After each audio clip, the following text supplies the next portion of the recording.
नमस्कार। खबर मुंबई से। महाराष्ट्र में ट्रांसपोर्ट संगठनों के संयुक्त मंच महाराष्ट्र ट्रांसपोर्टर्स एक्शन कमेटी एमटैक ने आज से अनिश्चितकालीन हड़ताल शुरू करने की घोषणा की है। यह हड़ताल सरकार से बातचीत बेनतीजा रहने के बाद शुरू की गई है। विभिन्न ट्रांसपोर्ट संगठनों ने सरकार की कुछ नीतियों के विरोध में हड़ताल का ऐलान किया है, जिसका असर मुंबई समेत पूरे महाराष्ट्र में देखने को मिल सकता है। जानकारी के मुताबिक ट्रक, टेम्पो, स्कूल बस, पर्यटक बस, टैक्सी, ऑटो रिक्शा और ऐप आधारित कैब सेवाओं से जुड़े कई संगठनों ने इस हड़ताल का समर्थन किया है।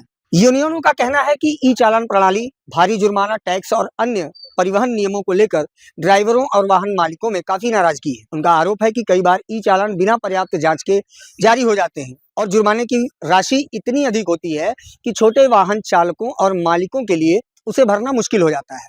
यूनियनों की मांग है कि सरकार इस प्रणाली की समीक्षा करे, पुराने चालान माफ करे और परिवहन क्षेत्र के लिए राहत देने वाले फैसले करे। ट्रांसपोर्ट यूनियनों के अनुसार इन मांगों को लेकर उन्होंने पहले भी सरकार और परिवहन विभाग के अधिकारियों से बातचीत की थी।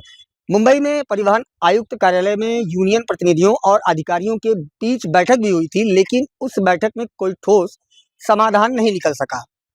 यूनियनों का कहना है कि जब तक उनकी मांगों पर स्पष्ट फैसला नहीं लिया जाएगा, तब तक हड़ताल जारी रह सकती है।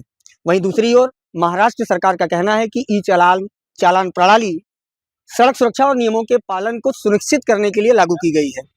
सरकार का यह भी कहना है कि नियमों का पालन सभी को करना चाहिए और अगर किसी को शिकायत है तो उसके समाधान के लिए बातचीत का रास्ता खुला है।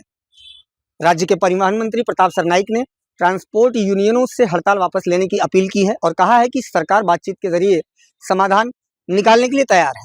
इस हड़ताल का सबसे ज्यादा असर आम लोगों पर पड़ सकता है, खासकर मुंबई जैसे शहर में जहां रोजाना लाखों लोग ऑटो, टैक्सी और बसों पर निर्भर रहते हैं। अगर बड़ी संख्या में वाहन सड़कों से हटते हैं तो यात्रियों को दफ्तर जाने, स्कूल जाने और रोजमर्रा के कामों के लिए परेशानी का सामना करना पड़ सकता है। इसके अलावा ट्रक और मालवाहक वाहनों की हड़ताल से बाजारों में सामान सप्लाई और व्यापार पर भी असर पड़ने की आशंका जताई जा रही है। हालांकि कई आवश्यक सेवाओं को सामान्य रखने की कोशिश की जा सकती है और प्रशासन स्थिति पर नजर बनाए हुए है। फिलहाल सरकार और यूनियनों के बीच बातचीत की संभावना बनी हुई है। ऐसे में यह देखना अहम होगा कि आने वाले दिनों में बातचीत से कोई समाधान निकलता है या हड़ताल का असर और व्यापक होता है।